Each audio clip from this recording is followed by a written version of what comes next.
नमस्कार दोस्तों।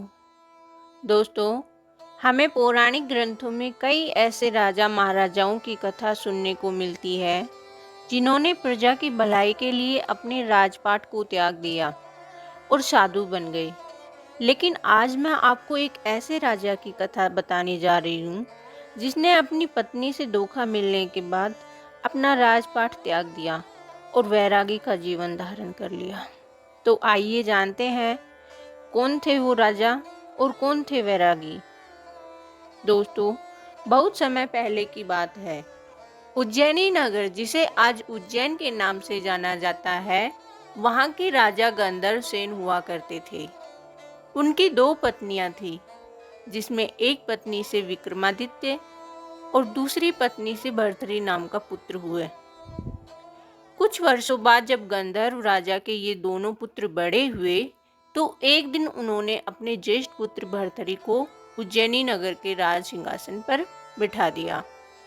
भर्तृहरि के राजा बनने के बाद उज्जैनी नगर की जनता पहले से भी ज्यादा सुखी और आनंद में रहने लगी। भर्तृहरि राजा होने के साथ साथ धर्म और नीति शास्त्र के भी बहुत बड़े ज्ञाता थे और धर्म के अनुरूप ही वो अपने राज्य पर शासन करते थे।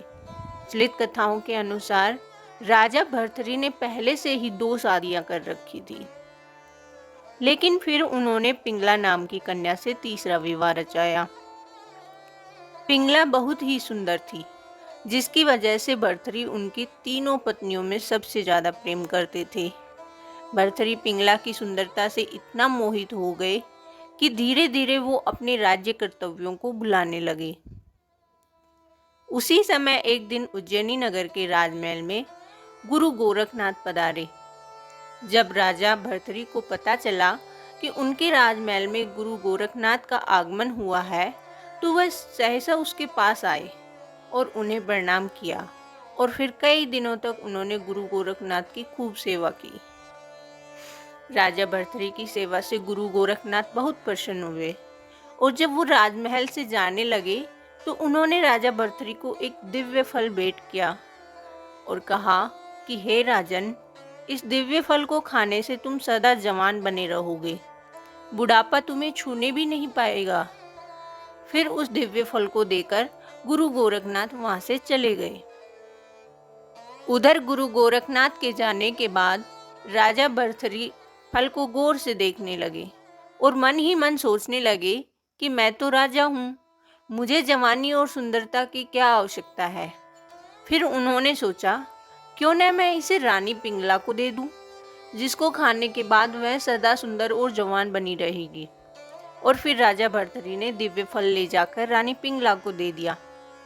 लेकिन राजा भर्तृहरि ये नहीं जानते थे कि जिस रानी को वह सबसे ज्यादा प्रेम करते हैं, वे उनसे नहीं बल्कि उसी नगर के कोतवाल से बहुत प्रेम करती है। खैर, राजा जब पिंगला को वह दिव्य फल देकर वहां से चले गए, तो रानी ने सोचा, मैं सदैव जवान रहकर क्या करूंगी, क्यों ना मैं ये फल नगर के अपने उस कोतवाल को दे दूं, ताकि वह लंबे समय तक मेरी इच्छाओं की पूर्ति करता रहे। रानी पिंगला ने यही सोचकर वह दिव्य फल कोतवाल को दे दिया। लेकिन वह कोतवाल रानी की बजाय उसी नगर की एक वैश्या से प्रेम करता था और उसने वह फल ले जाकर उसी वैश्या को दे दिया। परंतु जब इस फल की दिव्यता के बारे में पता चला, तो उसने अपने मन में सोचा कि यदि मैं इस दिव्य फल को खा लूं, तो सदा के लिए जवान और सुंदर बन जाऊंगी।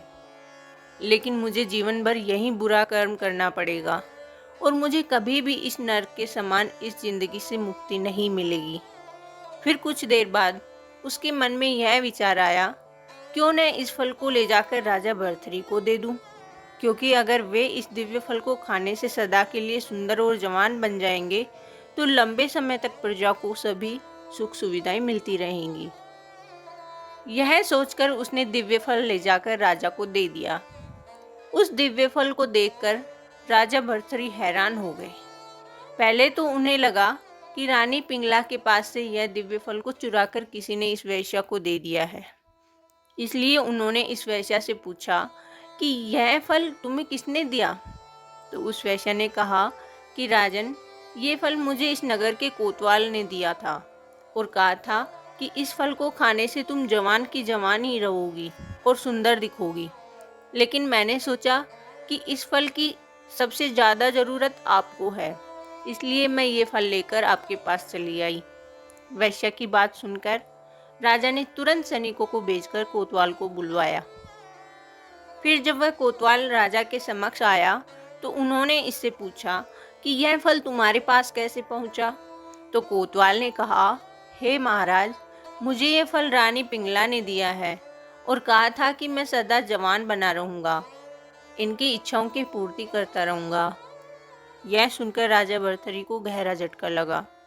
वह मन ही मन सोचने लगे कि जिस स्त्री को मैंने सबसे ज़्यादा प्रेम किया, वही स्त्री मेरे साथ धोखा कर रही थी। मैं भी कितना मूर्ख था कि जो ये सोचता समझता रहा कि जितना प्रेम मैं पिंगला से करता हूँ, उतना ही प्रेम वो मुझसे करती है।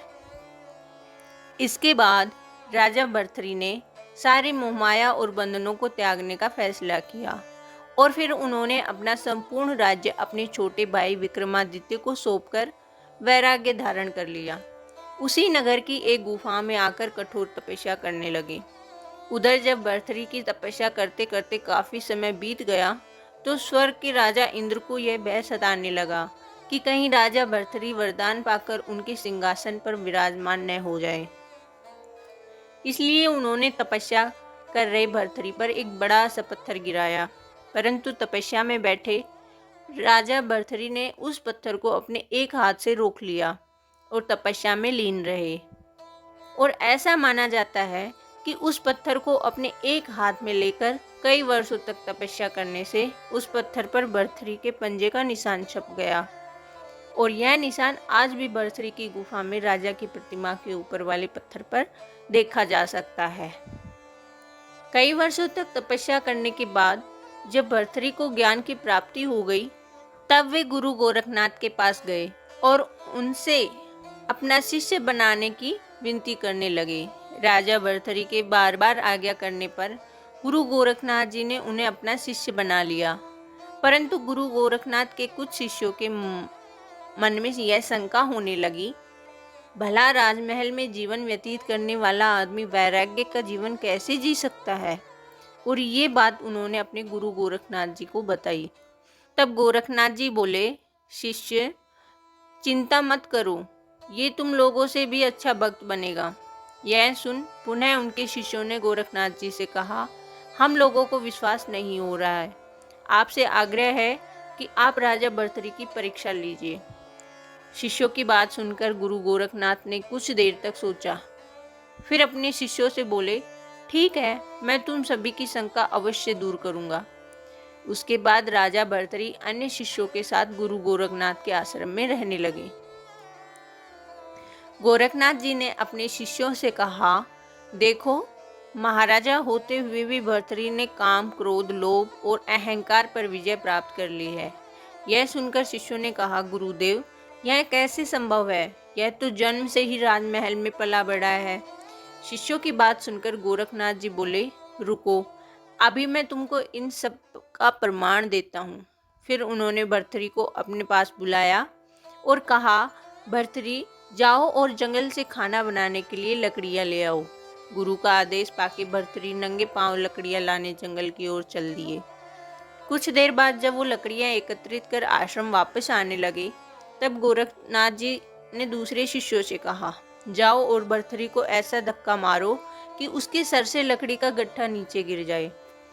गुरु के कहने पर शिष्य भर्तृहरि के पास गए और उसे ऐसा धक्का मारा कि उसके सिर से लकड़ी के गट्ठे गिर गए। यह देख भर्तृहरि जमीन पर गिरी लकड़ियां को इकट्ठा कर एकत्रित करने लगे, लेकिन ना चेहरे पर शिकन थी और ना ही आंखों में क्रोध का कोई भी निशान। यह देख गोरखनाथ जी ने अपने शिष्यों से कहा, देखो, भर्तृहरि ने क्रोध पर विजय पा ली है। परंतु इन शिष्यों ने गोरखनाथ जी से कहा, हम सब ने मान लिया कि आपके शिष्य ने क्रोध को नियंत्रित कर लिया है, लेकिन आपको अभी और परीक्षा लेनी होगी।